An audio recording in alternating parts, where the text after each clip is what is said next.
ॿिया सूबा बि पंहिंजी आवाम खे रिलीफ ॾेई सघनि था। पंजाब हुकूमत पंहिंजनि वसीलनि मां बिजली वापेदारनि खे रिलीफ ॾिनो आहे। पंजाब हुकूमत तरफ़ां ॾिनल रिलीफ में वफ़ाक़ जो को बि हिसो नाहे। NFC अवॉर्ड तहत सूबनि खे 60% हिसो वञे थो। कुझु हंधनि ते अहिड़ियूं ॻाल्हियूं ॿुधण लाइ मिलियूं जिन ते अफ़सोस थियो। वज़ीर आज़म शहबाज शरीफ जो वफ़ाक़ी काबीना जे इजलास खे ख़िताब संदसि चवणु आहे त ख़ैबर पख्तूनख्वा बि पंजाब हुकूमत खे फॉलो करे पंहिंजी आवाम खे रिलीफ फ़राहम करे। आवाम खे मिलियल रिलीफ ते सियासत करण खां पासो करणु घुरिजे। इम्पोर्टेड कोयले मां महांगा बिजली घर ठाहींदड़नि असांखे सस्ती बिजली ठाहिण खां रोकियो। सिंध हुकूमत खे विंड ऐं सोलर एनर्जी ते पावर प्लांट लॻाइण खां रोकींदड़ हाणे शमसी तवानाई मां फ़ाइदो वठणु चाहिनि था। वफ़ाक़ असांखे चयो त पैसा नाहिनि, पर बिजली जे मद में हिक सूबे खे रिलीफ ॾियण जे लाइ रक़म किथां आई।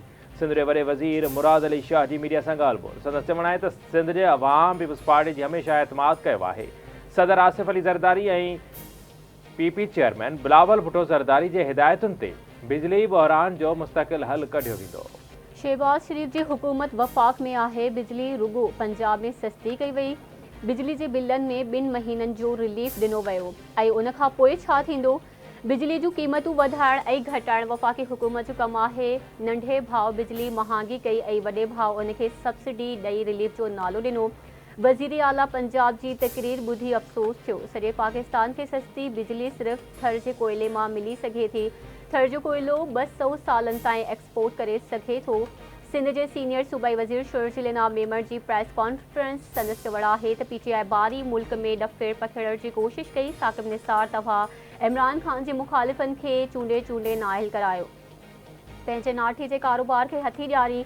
अवहा अदलिया जे मुंसिब जी तौहीन कई। साकिब निसार तव्हां पाकिस्तान वापसि अचो, सवालनि जा जवाब ॾियो।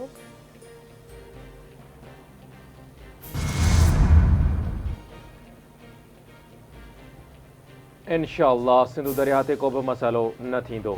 असांखे कोहे सुलेमान ऐं जाबलू पट्टी खां ईंदड़ बरसाती पाणी मां ख़तरे जो ख़दशो आहे। इहो बरसाति जो पाणी हमल ढंढ MNV ड्रेन ऐं मंछर ढंढ भरण सां मसइलो थिए हा। मौसमियात खाते जी अगकथीअ खां वधीक बरसातूं पयूं आहिनि। मीडिया ते कुझु वधीक ई ॻोड़ कयो पियो वञे। बरसाती नालनि में ॿोॾि सबबि बहिराड़ी वारनि इलाइक़नि जो शहरनि सां राब्तो कटिजी वेंदो आहे। बिलावल भुट्टो ज़रदारी जे विजन तहत असां 21 लख घर ठाहे रहिया आहियूं।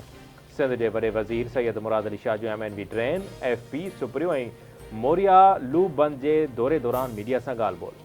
संदसि चवणु आहे त ॿोॾि मुतासिरनि जा हिन वक़्त ताईं 1.5 लख घर ठही चुका आहिनि। पीपल्स पार्टी जी हुकूमत अवाम खे तहफ़ुज़ फराहम करण जी कोशिश करे रही आहे। 25 ऐं 26 अगस्त ते बरसाति जो ॿियो स्पेल सिंध में दाख़िल थींदो। असां पंहिंजे अवाम खे कॾहिं बि अकेलो न छॾींदासीं। सखर बैराज जे साॼे पासे खां निकिरंदड़ केनालनि खे हेड सां बंदि कयो वियो आहे। सखर बैराज जे खाॿे पासे खां 6 वॾा केनाल ऐं 23 वाह निकिरनि था। सिंधु दरिया जे साॼे पासे ते 328 वाहन मां सिर्फ़ दादू केनाल खे खंड पियो। आबपाशी खाते जे सूबाई वज़ीर जाम ख़ान शोरो ऐं सेक्रेटरी आबपाशी तरफ़ां वॾे वज़ीर खे ब्रीफिंग। मुराद अली शाह तरफ़ां आबपाशी खाते जे ऑफिसरनि खे मोरियो बंद जी निगरानी करण जी हिदायत। पाणी जी विर्छ फार्मूले ते सिंध ऐं बलोचिस्तान पारां इंसाफ़ प्लेटफॉर्म ते पंहिंजो गॾियल मौक़िफ़ रखण ते इत्तेफ़ाक़। पीपल्स पार्टी जे चेयरमैन बिलावल भुट्टो ज़रदारी जी सदारत हेठि सिंध ऐं बलोचिस्तान जा आबपाशी जे वज़ीरनि जो वीडियो लिंक ते इजलास। सिंध ऐं बलोचिस्तान जे बंदनि खे बरसाति सबबि थियल नुक़सान जा तफ़सील तलब। ॿिन्ही सूबनि जे वज़ीरनि पारां बंदनि खे थियल नुक़सान ऐं अज़ाले जे लाइ खयल क़दमनि खां आगाही। बिलावल भुट्टो ज़रदारी चयो आहे त सिंध ऐं बलोचिस्तान में ताज़िन बरसातुनि दौरान थियल नुक़सान खां आगाह कयो वञे। सिंध हुकूमत अवाम खे सहूलियतूं फ़राहम करे रही आहे। कल्ह जो ॾींहुं ई तारीख़ी ॾींहुं हो। PP चेयरमैन बिलावल भुट्टो ज़रदारी 2 अहम सिहत जी सहूलियतुनि जो इफ़्तिताह कयो। उन्हनि सहूलियतुनि मां सिर्फ़ सिंध न पर ॿियनि सूबनि ऐं मुल्कनि जा शहरी बि फ़ाइदो हासिल कनि था। कराची में साइबर नाइब जे ज़रिए मुफ़्त इलाज कयो वञे थो। 15 परॾेही मुल्कनि जा माण्हू सिंध में इलाज लाइ अचनि था। परॾे में इहो इलाज करोड़े रुपयनि में थींदो आहे। चेयरमैन बिलावल भुट्टो ज़रदारी जी हिदायतुनि ते ही सहूलियतूं पंजाब में बि शुरू कयूं वेंदियूं। सीनियर सूबाई वज़ीर शर्जील इनाम मेमर जूं न्यूज़ कॉन्फ्रेंस खे ख़िताब। संदसि चवणु आहे त कराची में अञा ताईं बरसाति जो वॾो स्पेल नाहे आयो। हिन वक़्त ताईं एमरजेंसी वारी सूरत-ए-हाल नाहे। PDA में हिन भेरे अॻु में ई तयारियूं शुरू करे छॾियूं हुयूं। हलंदड़ बरसाति दौरान पाणी नेकाल नथो थी सघे।